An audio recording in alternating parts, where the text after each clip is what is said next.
Bonsoir à toutes et à tous. J'ai le plaisir de vous souhaiter la bienvenue à ce webinaire intitulé Comment amorcer ou renforcer la mise en conformité au RGPD dans mon entreprise. Le RGPD, c'est l'acronyme juridique le plus connu au monde, c'est l'acronyme du Règlement général de l'Union européenne sur la protection des données. Je suis Xavier Strubel, professeur de droit du numérique à Institut Mines-Técom Business School, fondateur et directeur du master spécialisé Data Protection Management. Pour traiter du thème de ce webinaire, je serai en excellente compagnie.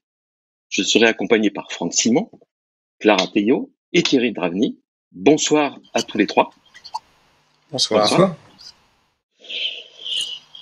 Franck Simon est diplômé de l'IMBA d'Institut Mines-Técom Business School, et président de France X Service, va nous expliquer pourquoi il a recruté un délégué à la protection des données, un DPO, et quels bénéfices il en a tiré. Thierry Dravny, diplômé de la première promotion du Master Data Protection Management, va préciser comment il est devenu chef de projet conformité RGPD. Et Clara Teillot, diplômée de la première promotion du Master spécialisé Data Protection Management, consultante en protection des données et formatrice chez Infotep, va partager son analyse de la mise en conformité des entreprises au RGPD plus de 2 ans après l'entrée en vigueur du RGPD. Après leur avoir passé la parole, je parlerai des relations du master spécialisé Data Protection Management avec les entreprises. Nous vous invitons pendant toute la durée de ce webinaire à nous poser vos questions. Vous avez à votre disposition un chat pour cela. Nous y répondrons avec plaisir dans la deuxième partie de cette réunion. Je passe à présent la parole à Franck. Franck, vous avez recruté un alternant DPO il y a quelque temps. Quels bénéfices en avez-vous tiré ? Alors effectivement, juste avant de détailler les bénéfices, je précise un peu le contexte. On a une plateforme B2B d'interconnexion des acteurs de l'Internet et à ce propos, en fait, on a besoin absolument d'avoir des sécurités fortes apportées aux données qui transitent par notre plateforme, puisque nos utilisateurs, ce sont des Google, des Facebook, Amazon, et vous en doutez bien, ces gens-là traitent beaucoup de données personnelles, et ces données personnelles, à un moment donné, passent dans nos tuyaux. Donc, même si nous n'avons pas accès en tant que tel aux données, et nous demander des sécurités fortes, sur la façon dont nous transportons les données, et surtout les quelques données que nous connaissons d'eux, comment nous les traitons. Donc, on avait une pression extrême, qui a démarré en mai 2018 avec la RGPD de la part de ces types d'acteurs pour savoir comment on allait aborder le sujet et le besoin d'un DPO dédié du fait qu'on avait des clients aussi stratégiques est venu d'elle-même en fait. Donc la façon dont le projet a commencé, moi-même étant issu de l'école IMTBS, c'est vrai que mon premier point, ça a été de prendre contact avec l'école pour savoir dans quelle mesure il y avait potentiellement des étudiants ou des alternants qui pouvaient répondre à cette problématique. Et ma question n'était pas anodine puisque j'avais cru entendre parler justement qu'il y avait une spécialisation dans l'école. Donc quand j'ai lancé ma question, elle était un peu ciblée. Et rapidement, l'école est revenue vers moi. Et puis, en l'occurrence, c'est Thierry qui présentera après moi, qui est venu faire son stage en alternance chez nous. Donc voilà pour la préparation du contexte. Comme je le disais, on avait une problématique très forte et une pression très forte de la part non seulement des grands acteurs de l'Internet, mais on avait aussi des gros acteurs nationaux, les gros acteurs télécoms français que vous connaissez, qui eux en fait se demandaient également comment on allait aborder la problématique. Donc la façon dont on a procédé lorsque le stagiaire DPO, je dirais, est venu chez nous, il a commencé par faire une étude complète et de voir un peu quels étaient les enjeux.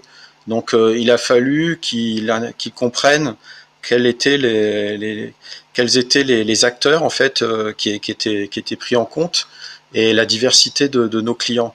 Et également, il y avait évidemment la problématique de la RGPD en interne, liée aux salariés, aux données qu'on manipule de nos salariés, et pas uniquement celles de nos clients. Donc on avait les données des clients, les données de nos fournisseurs, les données des salariés, Et du fait qu'on ait beaucoup de clients et fournisseurs, il y avait une problématique d'adresser un spectre très large, et c'était la complexité qu'on avait à notre niveau.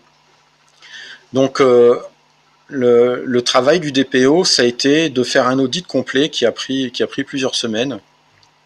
Et cet audit a mené notamment à un certain nombre de recommandations qui ont été ensuite progressivement mises en œuvre.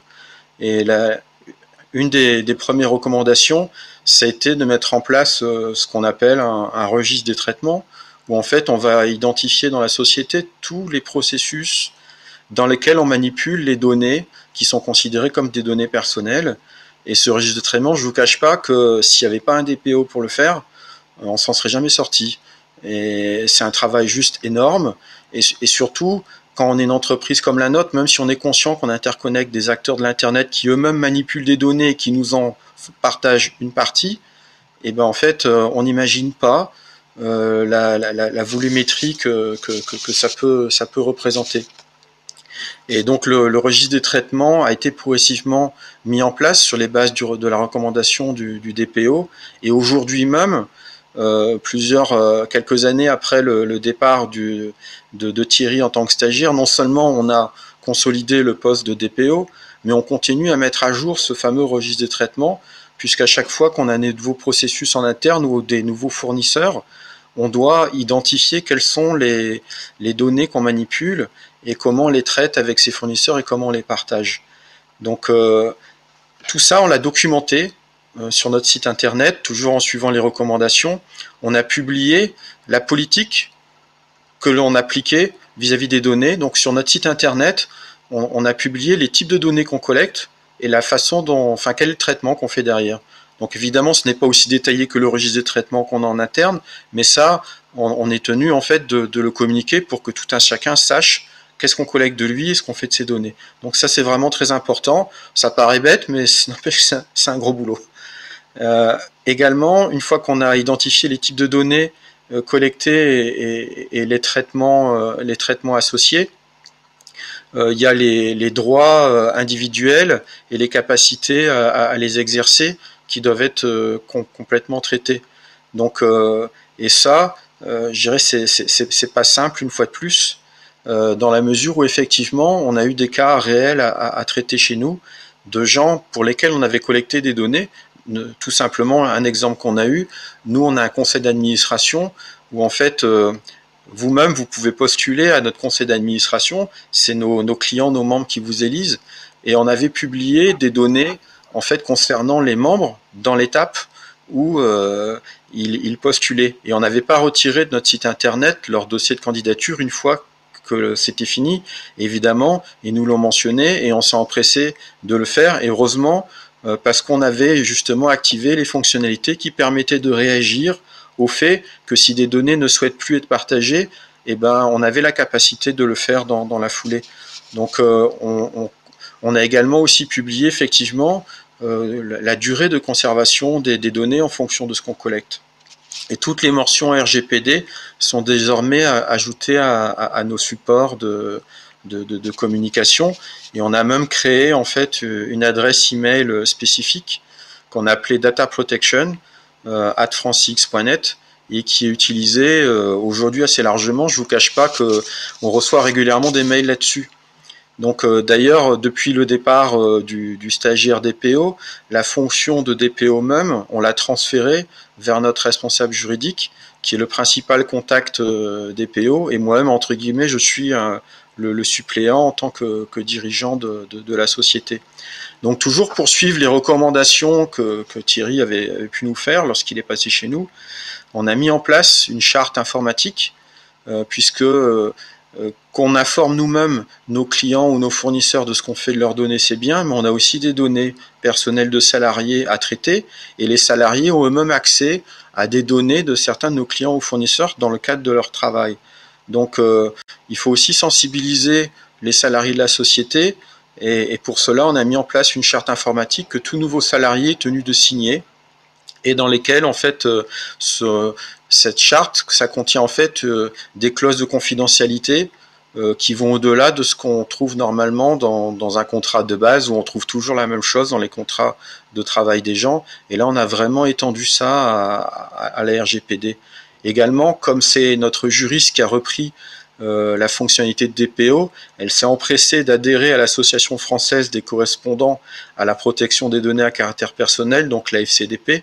Donc Francix est membre de cette association et elle-même, elle apprend beaucoup au quotidien, au contact des autres juristes ou au contact des autres DPO, parce que tous les DPO ne sont pas forcément de formation juridique.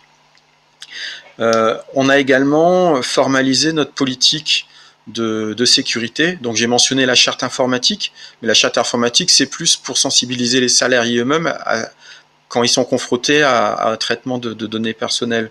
Mais il était important aussi de sensibiliser tout le monde à la sécurité pour pas que des vulnérabilités bêtes de sécurité mènent à des fuites de données. Et donc tous ces éléments-là, on les a mis dans des documents. Et c'est vrai que lorsqu'on connecte des clients sensibles, et on continue à le faire, ils nous demandent clairement quelle est notre politique. Et même maintenant, plusieurs gros clients, tant qu'ils n'ont pas eu connaissance de ces chartes, de ces engagements, ne lancent pas le processus de signature du contrat. C'est carrément un prérequis. Donc on voit le niveau d'importance. On a également déclaré notre politique de cookies, celle qui consiste à collecter des informations à minima sur notre site internet notamment, pour recevoir des données de navigation et mieux comprendre le profil de nos clients.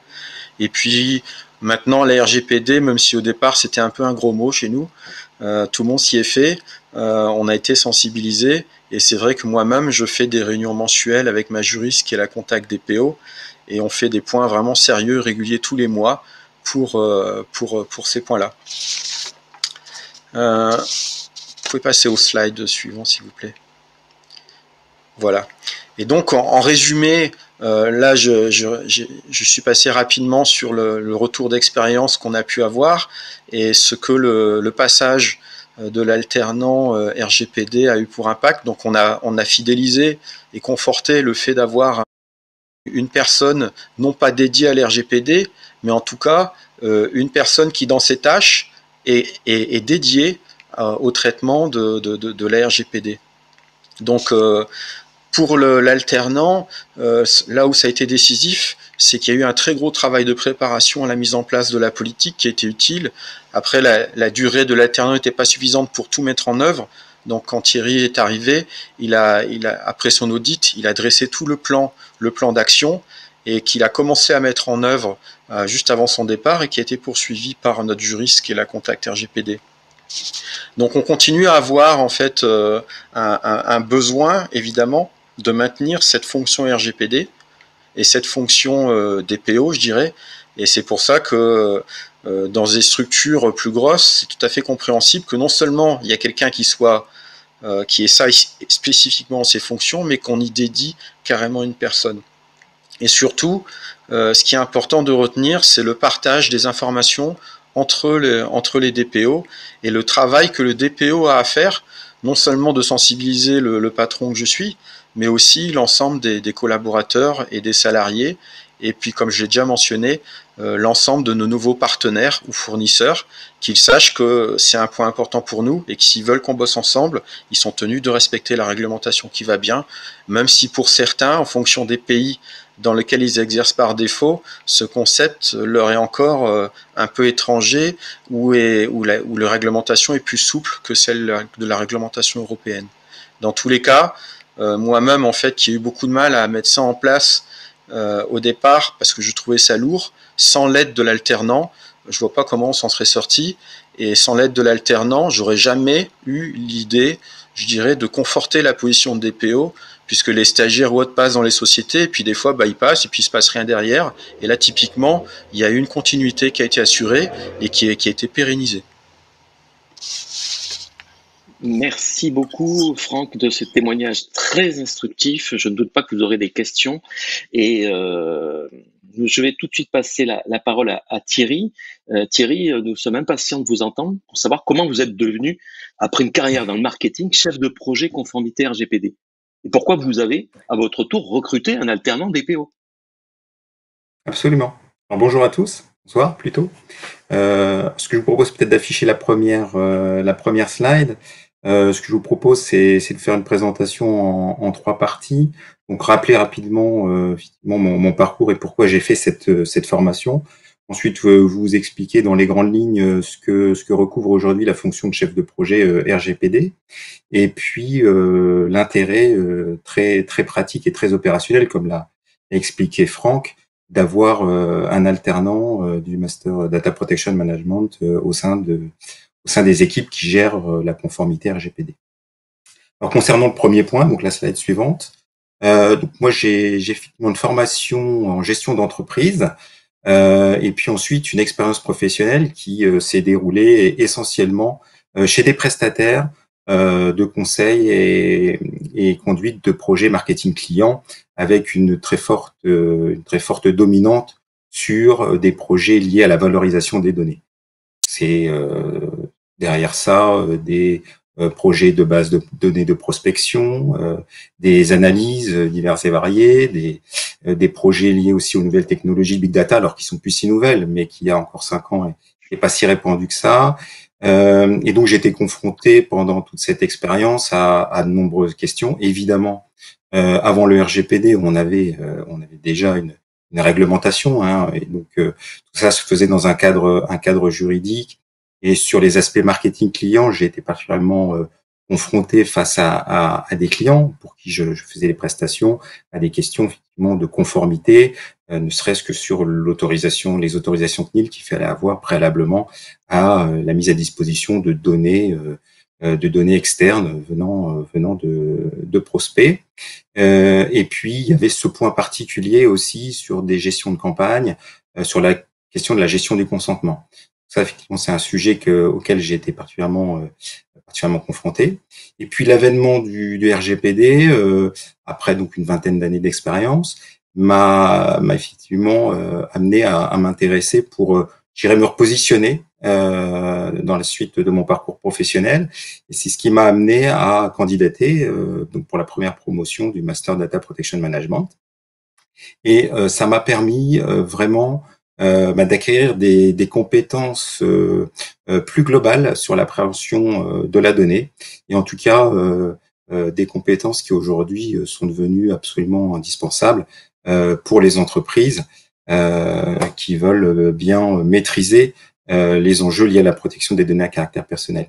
Alors, ça répond à un objectif du coup professionnel pour moi qui est de pouvoir continuer à travailler sur des projets de valorisation des données, parce que le RGPD, c'est absolument pas une approche d'interdiction. Au contraire, on est bien dans l'esprit du RGPD sur la libre circulation des données, des biens et des marchandises, mais de le faire dans un cadre maîtrisé, ou de conformité et de maîtrise des risques. Je vous propose maintenant de voir plus concrètement ce que recouvre aujourd'hui ma fonction de chef de projet conformité RGPD. Je vous invite à visualiser la slide suivante. Alors, c'est une fonction qui est en fait, c'est une création de poste. On peut dire que c'est comme la fonction de DPO n'existait pas ou s'appelait avant conformité correspondant informatique et liberté, le CIL. En fait, les DPO qui sont aujourd'hui nommés peuvent avoir, selon la taille des entreprises, besoin de support en interne, parce que seul, c'est très compliqué de pouvoir tout gérer, sachant qu'il y a encore, malgré les 2 années maintenant du RGPD, 2 ans et demi, il y a encore besoin de sensibiliser et de former de nombreux acteurs au sein de l'entreprise, et tous les acteurs métiers en fait, hein, que ce soit côté marketing, que ce soit côté RH ou autre. Donc cette fonction vient vraiment en renforcement des missions du DPO, et j'ai à ce titre la responsabilité de mettre en œuvre des actions de mise en conformité sur un périmètre déterminé au sein de l'organisation. Donc ça peut être par exemple sur la question de la conformité des actions de communication institutionnelle. Ça peut être aussi sur les questions de mise en œuvre d'un outil de registre. Ensuite, il y a une deuxième, donc là c'est vraiment une mission qui est très, je dirais, très opérationnelle, en coordination avec les responsables métiers et avec le support des experts juridiques et sécurité. C'est le premier aspect de la fonction. Deuxième aspect de la fonction, c'est d'avoir un support. Alors, c'est dans une organisation assez importante. Donc, c'est d'apporter un support et du conseil en interne à toutes les personnes qui sont par ailleurs ont été nommées référents RGPD au sein de leur département ou de leur filiale. Ça participe au besoin de pouvoir rendre le plus autonome, en tout cas le plus averti possible, les personnes qui sont en charge dans leur domaine et dans leur fonction d'intégrer la notion de conformité RGPD. C'est le deuxième aspect, et il est assez important, et il est transverse.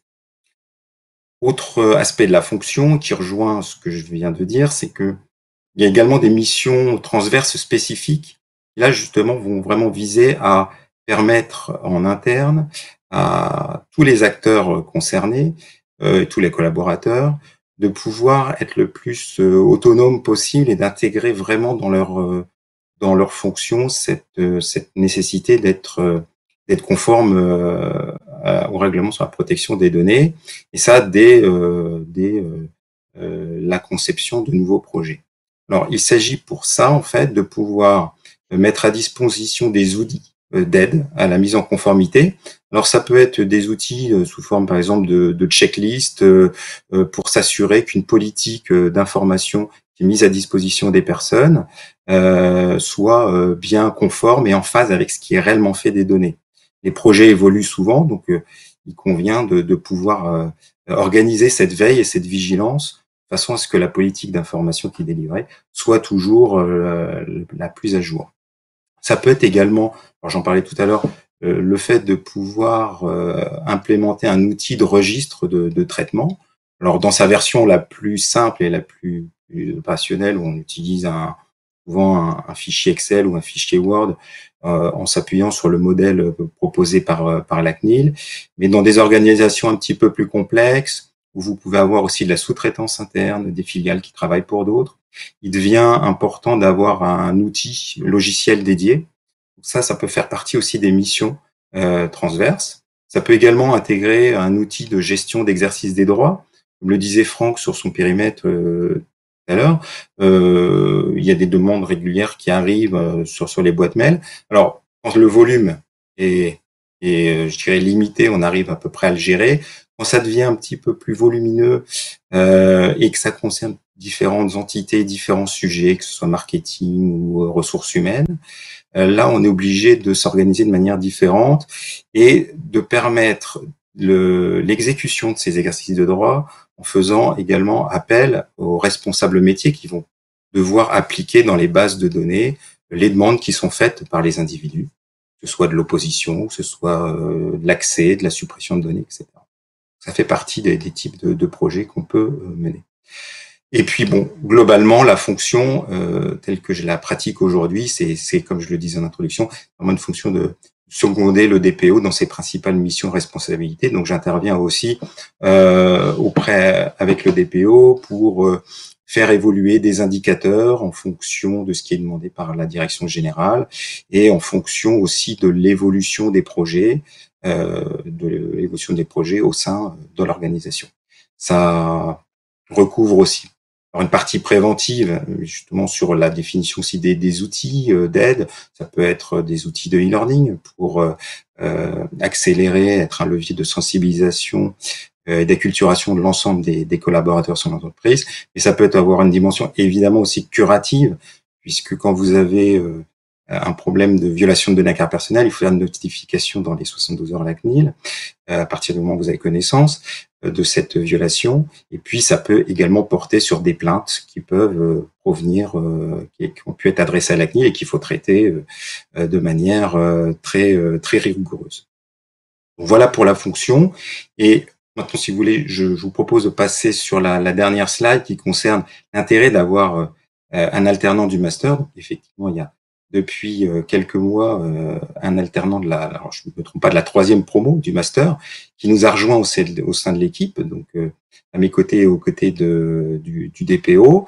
Alors l'avantage, c'est que l'intérêt, c'est, je pense que Franck l'a bien démontré tout à l'heure, en tout cas c'est vraiment un renfort opérationnel pour mener à bien les actions de mise en conformité.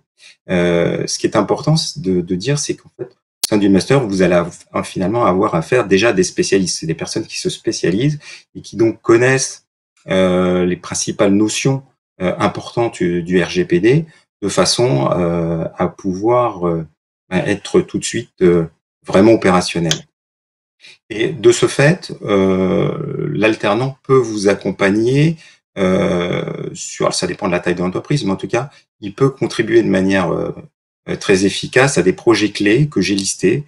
Ils sont pas exhaustifs, mais c'est quand même des projets importants, comme aider à l'implémentation d'un outil de registre de traitement au sein de l'entreprise et accessible par les référents protection des données. Également, aider à une démarche de privacy by design, donc d'encadrer les nouveaux projets dès la conception, prendre en compte les obligations du RGPD, également dans le déploiement de solutions de e-learning, et puis aussi de réalisation d'analyse d'impact sur la protection des données, qui est souvent un sujet un petit peu délicat et un peu technique à mener, et qui nécessite vraiment une proximité. Je voulais parler de ça aussi, une proximité avec les métiers, parce qu'en fait la mise en conformité, c'est pas une question de formalité, c'est surtout une question d'être au plus près de ce que fait réellement l'entreprise en matière de traitement de données. Et pour ça, il faut absolument être au contact des métiers et avoir une connaissance vraiment à jour de ce qui se passe.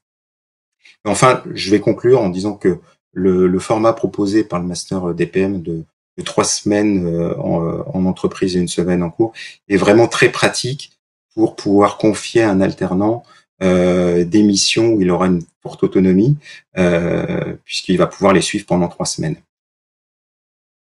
J'espère ne pas avoir été trop long. Merci beaucoup Thierry pour ce témoignage très instructif et merci pour avoir recruté un alternant étudiant du Master Data Protection Management. Je passe tout de suite la parole à Clara. Clara, on est impatient de vous entendre tirer le bilan de la mise en conformité des entreprises au RGPD. Alors c'est un exercice délicat, hein, personne n'en doute, mais qui sera très instructif. Là aussi, aucun doute. Merci Xavier. Bonsoir à tous. Alors, pour juste me présenter brièvement, effectivement, je suis une ancienne diplômée de la première promo que j'ai fait aux côtés de Thierry.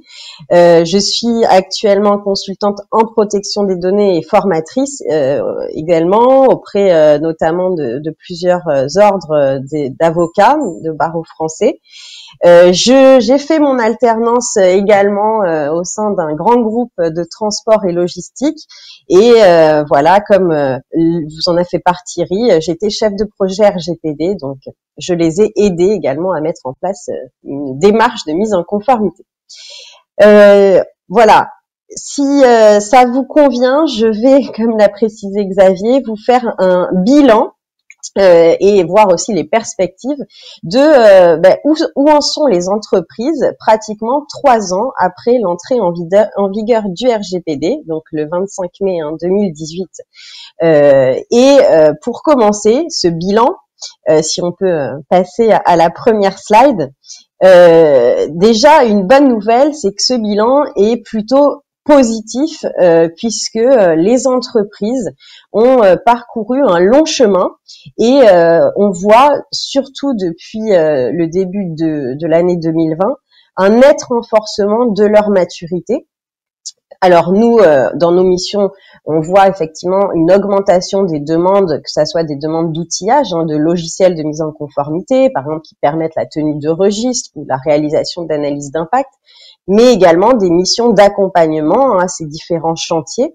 Et un autre point très important, c'est on note l'augmentation des budgets alloués au sujet RGPD, ce qui bien sûr est indispensable dans une entreprise pour mener à bien cette démarche de mise en conformité. Le deuxième point de ce bilan, je pense que c'est l'atout de ce texte, de ce texte réglementaire, c'est que le RGPD a permis aux organisations de prendre conscience des grands principes de la protection des données, qu'il faut le reconnaître, hein, qu'ils ne connaissaient que très peu ou pas du tout, et de mieux respecter leurs obligations, qui pour le coup existaient pour la plupart déjà sous l'égide de la loi ancienne, hein, donc de la directive 95 et de l'ancienne version de la loi informatique et liberté, et donc finalement de combler le vide un peu qu'ils avaient sur leurs obligations réglementaires. Aujourd'hui, on remarque que les entreprises se tournent vers deux sujets majeurs, hein. Le premier, les deux autres panélistes vous en ont parlé, c'est évidemment la tenue du registre des traitements, la cartographie de vos activités de traitement, qui permet, qui est un outil de pilotage finalement à votre mise en conformité. Et également, un sujet majeur, c'est la gestion des demandes des personnes concernées. Thierry en a parlé également. Bien sûr, en B2C, le nombre de demandes peut être vraiment considérable, hein. J'ai certains de mes clients qui peuvent recevoir de 200 à 300 demandes par mois. Dans d'autres entreprises, ça va être plus faible. Toutefois, il faut noter que même dans le B2B, et ça Franck l'a bien dit, les salariés sont les premières personnes fichées, hein, par une entreprise, et donc bien entendu, elles aussi disposent de droits et vont pouvoir les exercer. Donc finalement, de nombreux chantiers sont encore en cours, bien sûr, et notamment le chantier de la gouvernance qui est mise en place au sein des organisations. Alors, en fonction de la structure, effectivement, il peut avoir un DPO avec plusieurs autres DPO par filiale. Il peut également avoir un DPO avec des référents, hein, qui ne sont pas eux-mêmes désignés directement comme DPO. Et dans des petites structures, uniquement une personne qui ne sera pas forcément désignée auprès de l'autorité de protection, en France la CNIL, mais qui sera quand même responsable du sujet RGPD. Un autre chantier majeur, c'est la mise en place de nouvelles procédures ou de procédures qu'on révise. Alors que ça peut être des procédures de violation en cas de violation de données, des procédures pour répondre aux personnes concernées. Et enfin, un chantier aussi notable, hein, très chronophage celui-là, c'est celui de la révision des contrats avec vos sous-traitants. Et donc, effectivement, vous voyez que c'est un travail de longue haleine et sur un temps, sur un temps long. Donc, retenons quand même que ce bilan est positif et que la maturité des entreprises s'est fortement améliorée sur le sujet. Alors, si on peut passer à la slide suivante, cette prise de conscience, finalement, elle est favorisée par trois facteurs. Premier facteur, c'est l'augmentation considérable du risque cyber. J'y reviendrai par la suite, mais vous en avez certainement entendu parler. Tous les 2 jours, on entend que telle entreprise s'est faite attaquer par un ransomware ou peu importe par un virus. Donc effectivement, les entreprises sont obligées d'y faire face. Le deuxième grand facteur, c'est celui du renforcement des sanctions, un renforcement dans leur montant, hein, une augmentation du montant des sanctions et une plus grande publicité. Enfin, troisième facteur, et celui-ci qui est vraiment lié, qui est un sujet majeur cette année, c'est la fin de la période probatoire pour la conduite des analyses d'impact relatives à la protection des données.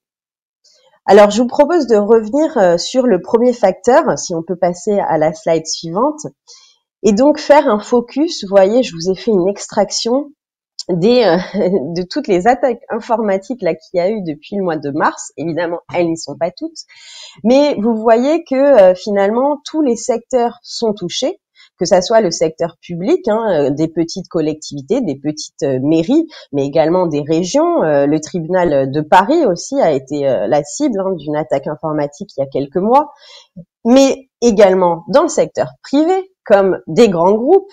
Le Soprasteria a été touché récemment, des PME aussi, et également, et ça c'est intéressant, on voit que même les professions libérales sont touchées.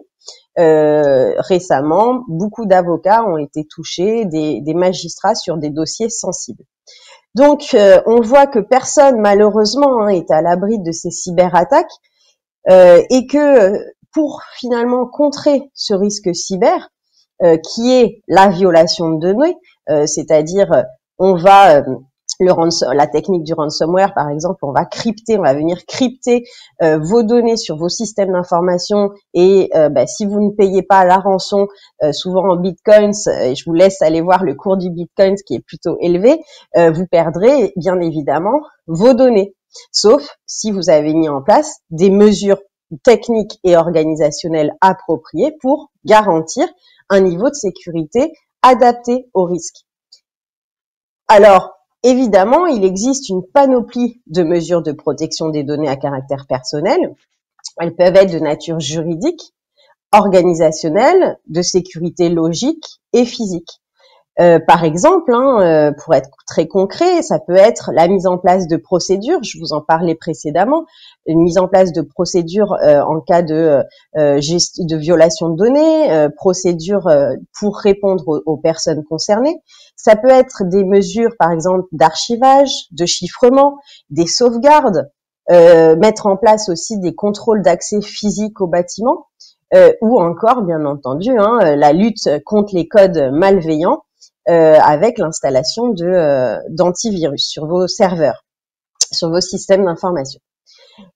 Donc, ce qu'on peut dire, c'est que si certaines organisations ne s'intéressaient pas jusqu'à maintenant au sujet RGPD, elles s'en servent désormais pour protéger leurs data, data qui est le nouvel or noir, on peut dire, du XXe siècle, du XXIe siècle, excusez-moi.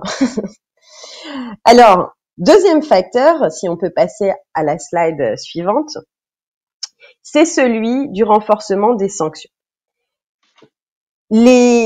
Ça, vous en avez sûrement entendu parler. Le législateur européen a décidé d'augmenter considérablement le montant des sanctions en le fixant à 4% du chiffre d'affaires mondial cumulé. Donc, je vous laisse imaginer ce que ça peut représenter pour un grand groupe. Et alors, il n'y a pas que des sanctions administratives en plus qui sont émises par les autorités de protection des données. Il peut y avoir aussi des sanctions au niveau national, des sanctions pénales et civiles. Donc, évidemment, les entreprises, c'est un bon levier, surtout face au top management dans les entreprises, pour leur faire comprendre que le sujet RGPD est important. Et en plus, ce qui renforce finalement cette prise de conscience, c'est que aujourd'hui, dans l'ère du tout numérique, ces sanctions font l'objet d'une plus grande publicité. La CNIL, lorsqu'elle émet une sanction, va directement, si elle la rend publique, va directement la poster sur ses comptes, sur ses pages LinkedIn, Twitter, en renvoyant vers la sanction correspondante. Donc, évidemment, cela impacte la réputation de l'entreprise contrevenante et forcément, aux yeux de ses clients et partenaires et prestataires, ça peut avoir un impact fort. Donc, il devient essentiel pour ces entreprises de mieux respecter leurs obligations réglementaires afin d'éviter de lourdes sanctions et également de protéger leur réputation. En ce qui concerne le dernier facteur sur la slide suivante, c'est celui en fait sur la réalisation des analyses d'impact et la deadline du 25 mai 2021. Ce qu'il faut comprendre, c'est que en France, la CNIL a octroyé un délai supplémentaire, donc jusqu'au 25 mai 2021, au 25 mai prochain, pour la réalisation des analyses d'impact, et ceci pour les traitements qui existaient préalablement à l'entrée en vigueur du RGPD, au 25 mai 2018. Depuis septembre, là, on se rend compte que c'est vraiment un enjeu majeur pour les entreprises qui rentrent un peu dans une course folle, on va dire, pour pouvoir justement conduire toutes ces analyses d'impact. Alors, quand vous êtes une petite structure, ça peut, vous n'avez pas forcément beaucoup d'analyses d'impact à réaliser, mais voilà, dans de grands groupes, ça peut vite devenir une problématique importante. Donc, évidemment, là encore, ce facteur favorise grandement la prise de compte, l'augmentation de la maturité de ces entreprises. Alors, on en a fini avec ce bilan qui est quand même positif sur ce qu'ont pu accomplir les entreprises en 2 ans et demi là. Et si on passe sur la slide perspective, à savoir donc le RGPD le 25 mai prochain aura 3 ans. Et je pense qu'il est important de rappeler, c'est que on n'attend pas des entreprises finalement qu'elles soient conformes entièrement, parfaitement, puisque bon ça n'existe pas, la conformité parfaite. Ce qu'on attend, c'est que vous soyez conforme dans le temps en fait. En effet, vous pouvez être conforme à un moment T et ne plus l'être à un moment T+1 ou T+2 du fait de l'évolution des projets internes à l'entreprise.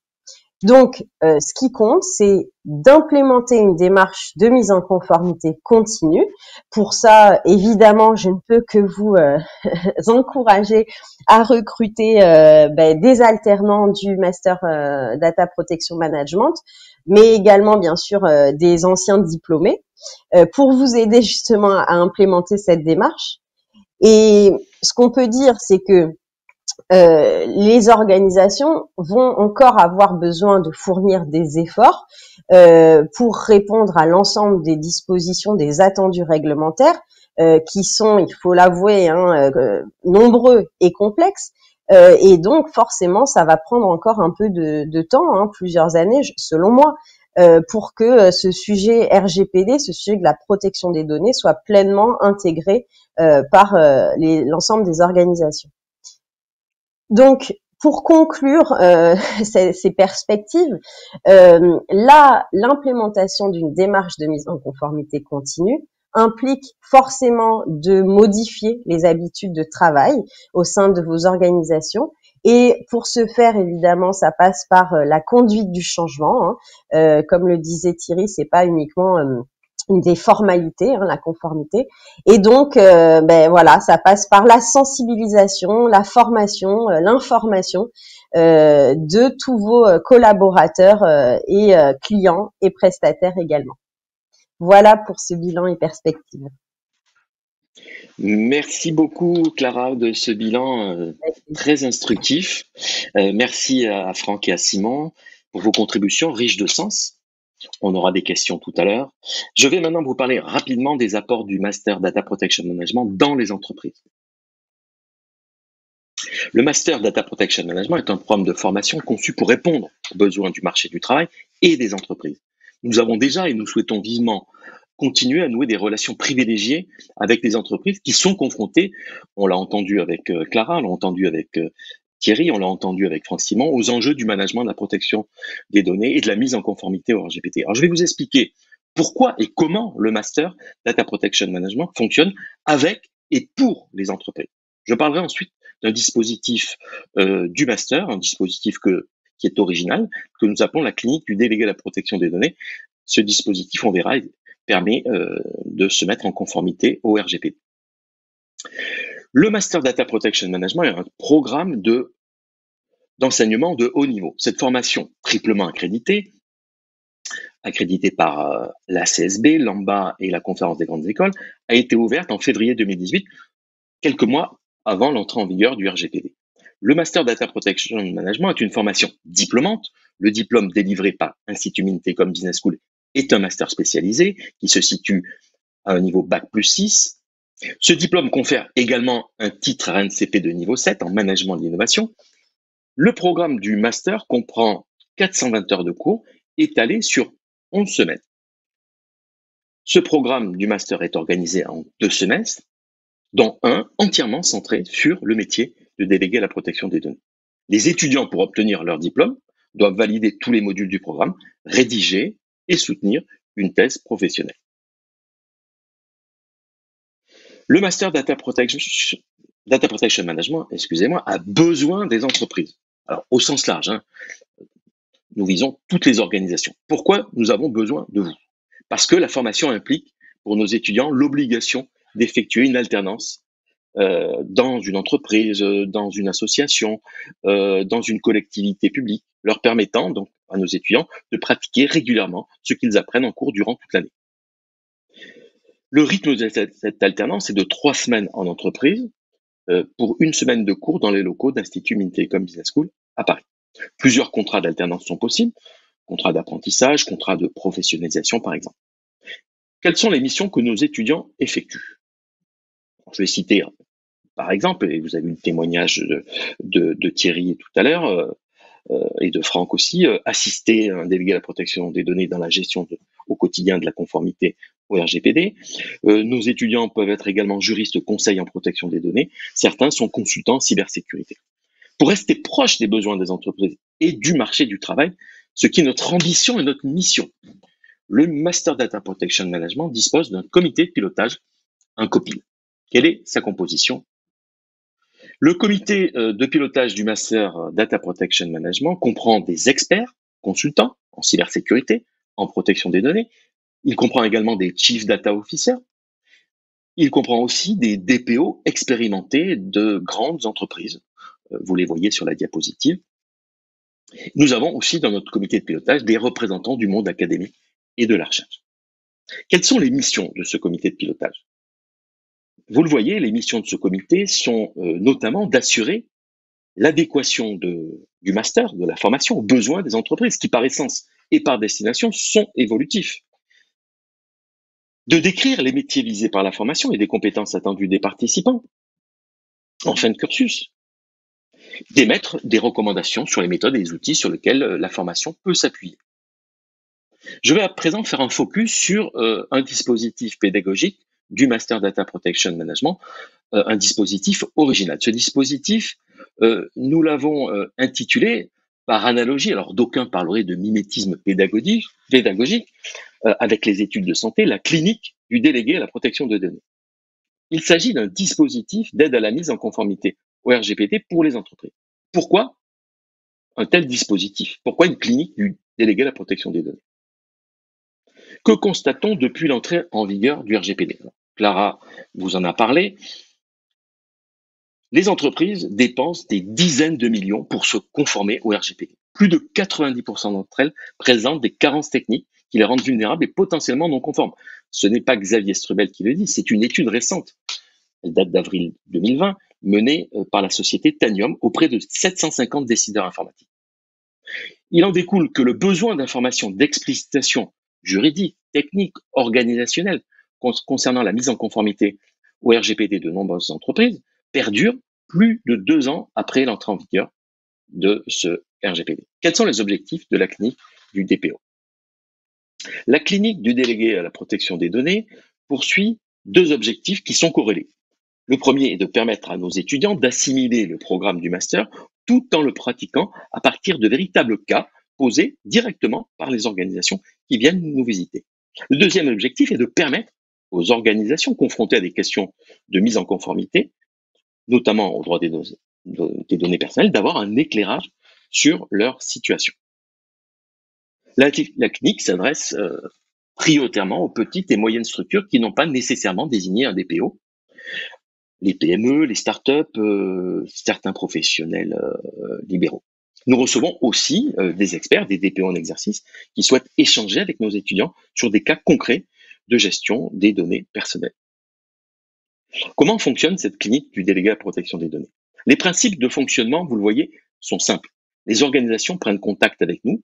Selon les cas, nous prévoyons 1 ou 2 rendez-vous à placer dans le planning des semaines de cours des étudiants de septembre au mois de décembre de l'année de formation. Alors, point important pour les entreprises. Tous les étudiants s'engagent par contrat, un contrat signé, à garantir la confidentialité des informations et des échanges. Notre ambition avec cette clinique est de transmettre aux entreprises des informations très utiles, opérationnelles, pour les aider à la résolution de problématiques diverses, problématiques juridiques, techniques, organisationnelles, auxquelles les TPE, PME sont confrontés en matière de management de la protection des données personnelles. Les renseignements donnés à l'occasion des entretiens le sont à titre purement informatique, puisque chaque organisation doit décider en tant que responsable de traitement ou de sous-traitant de sa politique de mise en conformité au droit des données personnelles, au RGPD bien sûr principalement. La clinique du délégué à la protection des données ne constitue qu'une aide à la décision, mais une aide à la décision fort utile et gratuite. Quelles sont les modalités de fonctionnement de la clinique du délégué à la protection des données? Avant la séance, nous demandons aux entreprises qui nous visitent de formaliser les questions, leurs attentes concernant la conformité au RGPD et plus généralement leurs problématiques particulières, si elles en ont, de gestion des données personnelles. Pendant la séance, alors une séance dure 1h30 à 2h, les entreprises présentent leur activité, leur organisation, leur état de mise en conformité au RGPD et leurs problématiques spécifiques. Il s'ensuit, avec les étudiants, une discussion sur l'analyse de leur conformité au RGPD et les étudiants répondent aux questions particulières des entreprises. Après la séance, nous demandons aux entreprises un petit débriefing. Elles doivent nous indiquer, les entreprises qui nous visitent, quels sont d'après elles les points positifs et puis les points d'amélioration si elles en ont. Voilà, j'en ai terminé avec cette courte présentation et on va prendre maintenant quelques questions. Première question, peut-on toujours prendre rendez-vous pour la clinique du DPO? Hélas, non. Je me permets de répondre à la question étant directement impliqué. Non, le dispositif prend fin vendredi, donc demain, pour la présente édition de la clinique. Mais en revanche, pour la prochaine édition, donc en 2021, on peut déjà me contacter. Deuxième question, nous récoltons des données provenant des candidatures pour des postes à pourvoir. Combien de temps maximum devons-nous conserver ces données si la personne n'est pas recrutée et combien de temps après le départ d'un collaborateur? Alors, on va demander peut-être à Clara et peut-être Thierry pourra compléter et Franck s'il le souhaite aussi.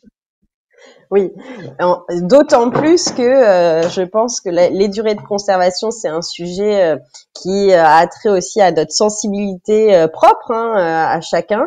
Moi, évidemment, je suis juriste de formation, donc je vous conseillerais de conserver les données le temps du délai de la prescription de l'action en justice. Après, peut-être que Thierry aura un point de vue différent sur la chose, mais voilà, moi, c'est mon conseil, 5 ans. Ça me paraît très bien, puis archivage ou suppression ou anonymisation des données.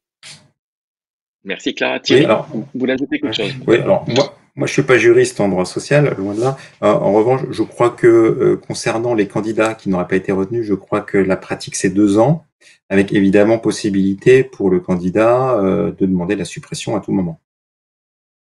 Maintenant, pour ce qui est de la conservation. Ouais. Oui, pardon. Et après, pour ce qui est de la conservation après le départ d'un collaborateur, il me semble qu'il y a des questions qui concernent notamment la conservation des bulletins de salaire.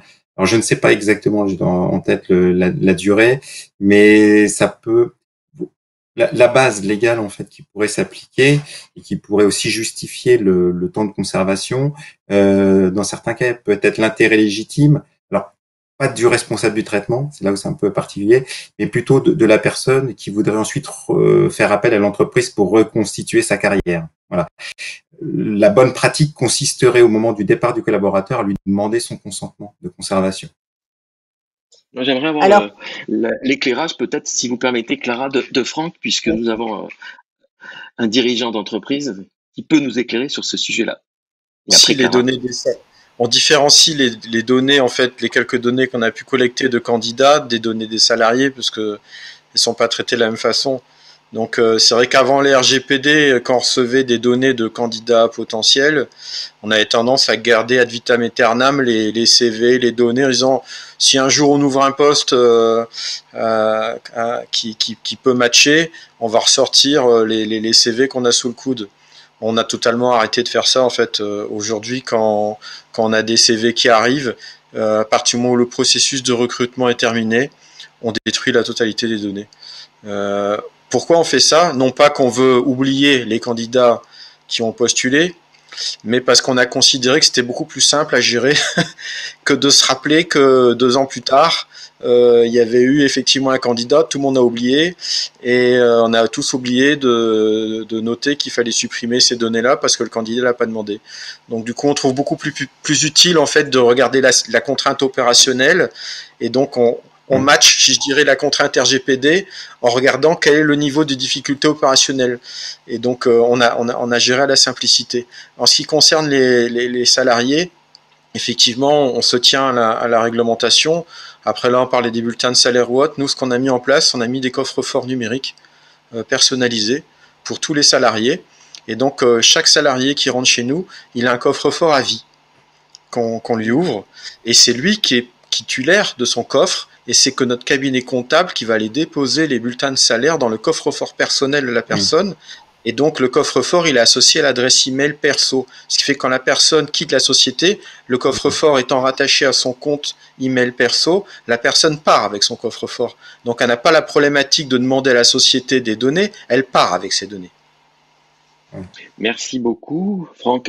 Clara, vous vouliez ajouter quelque chose? Mais alors, si Non, vous pouvez... je voulais juste, je vais être très brève. Je voulais juste dire, ben voilà, on voit que les réponses sont différentes. Ce qui est important, c'est que le RGPD ne pose pas directement des durées de conservation précises. Il faut se justifier. C'est ça qui est important.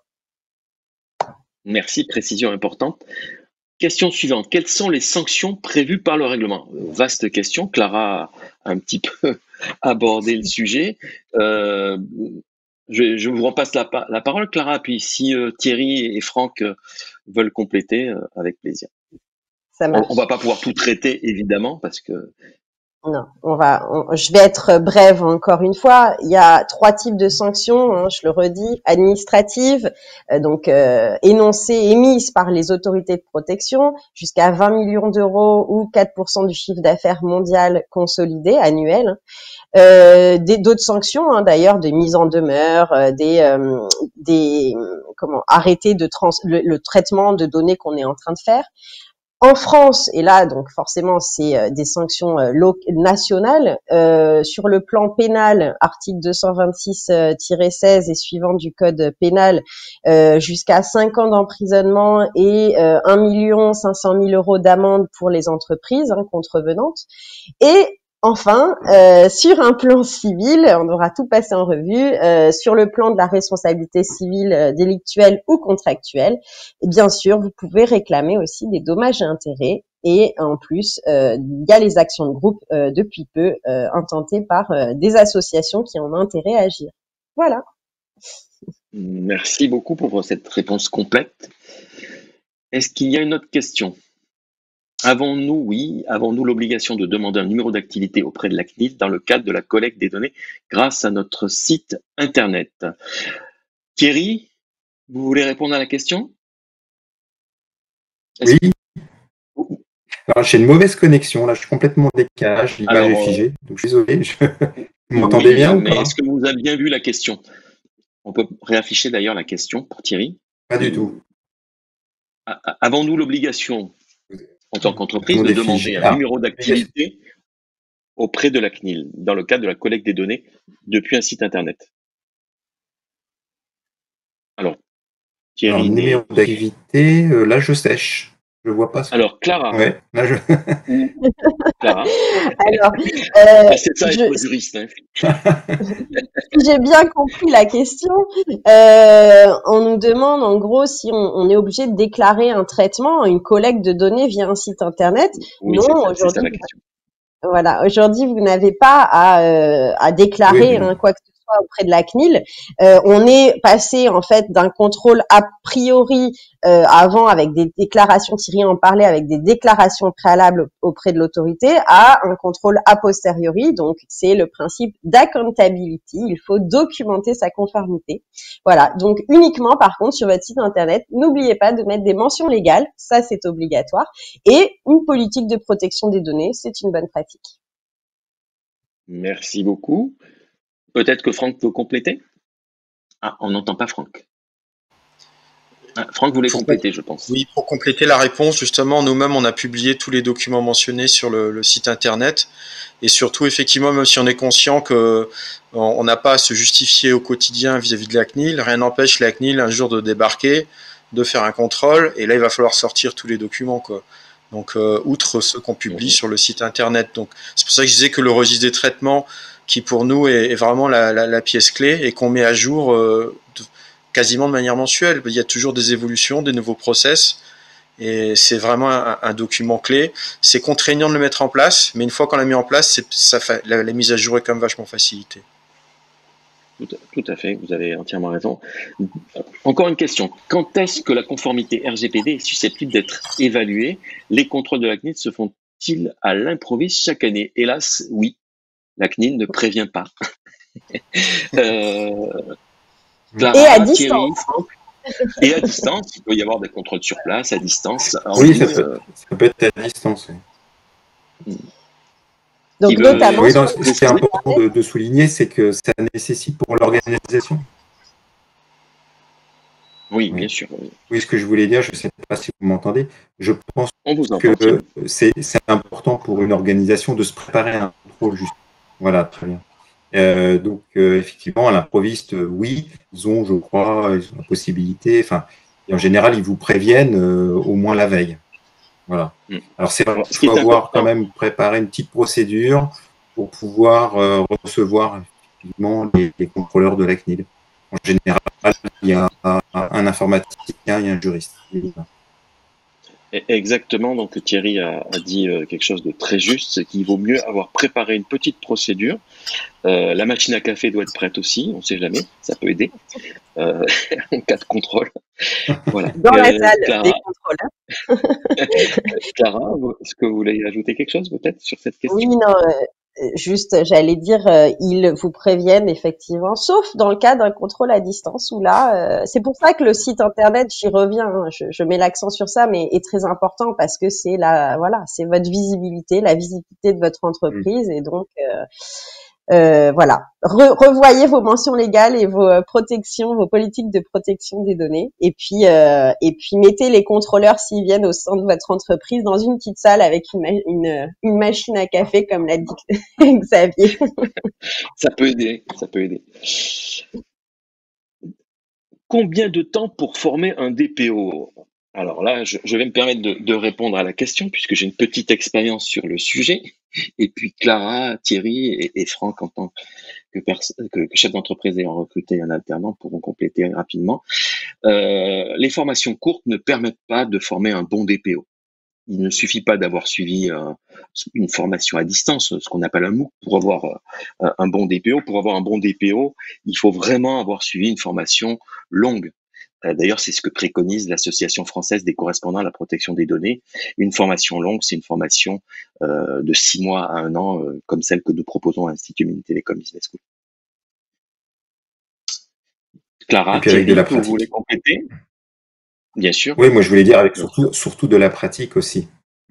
Et effectivement, ça s'improvise pas, c'est-à-dire que c'est quand même une fonction qui nécessite quand même une certaine pluridisciplinarité. Il faut comprendre je dirais, ce que c'est qu'un traitement de données, les enjeux liés à la sécurité des données, évidemment. Ne pas être allergique au juridique, ça c'est évidemment. Et puis surtout être en capacité, je pense, d'être beaucoup des métiers au sein d'une entreprise et bien comprendre l'organisation. Si je peux continuer dans la métaphore, continuer dans la métaphore médicale, puisqu'on parlait de la clinique du délégué à la protection des données. Si vous avez une opération du genou à faire dans l'année, est-ce que vous allez la confier à votre généraliste qui a suivi 3 jours de formation? Donc, je ne sais pas si Clara peut compléter. Je vous rejoins tout à fait. Aujourd'hui, on sait qu'il existe plusieurs types de formations courtes, et des fois des formations de 5 jours. Vous pouvez même passer une certification. Alors, évidemment, vous aurez peut-être les bases, j'espère pour vous, mais je suis pas sûre que ça vous permette de vous définir comme un DPO complet, on va dire. Et je rejoins tout à fait Thierry. Il y a que la pratique qui peut faire qu'on évolue. Et nous-mêmes, on apprend tous les jours. Eh bien, je crois que ça pourrait être le Oui, et mot là, de je pense que... ah, Ouais, pardon. Thierry. On va devoir, Je hélas, voulais juste conclure rajouter, oui, allez-y, allez-y. D'accord.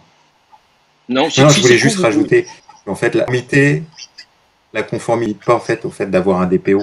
Le DPO seul ne peut rien faire. Donc, ce qui est important, c'est vraiment qu'il y ait cette démarche d'acculturation et de prise en charge par les collaborateurs au sein de leur fonction de cette nécessité de prendre en compte la protection des données à caractère personnel. DPO est plus un merci beaucoup, animateur, enfin, c'est Thierry. peut-être un peu résumé, mais Merci Thierry, mais merci Clara, merci Franck. On arrive hélas au terme de ce webinaire qui a été riche, nous l'espérons, de contenu. Nous avons essayé, Franck, Thierry, Clara, de répondre à la plupart de vos questions. Si certaines interrogations sont restées sans réponse, ou si vous avez d'autres questionnements, n'hésitez pas à vous rapprocher de l'équipe d'admission, Elisabeth et Vincent. Vous voyez en photo. Merci à vous, bonne soirée et à bientôt.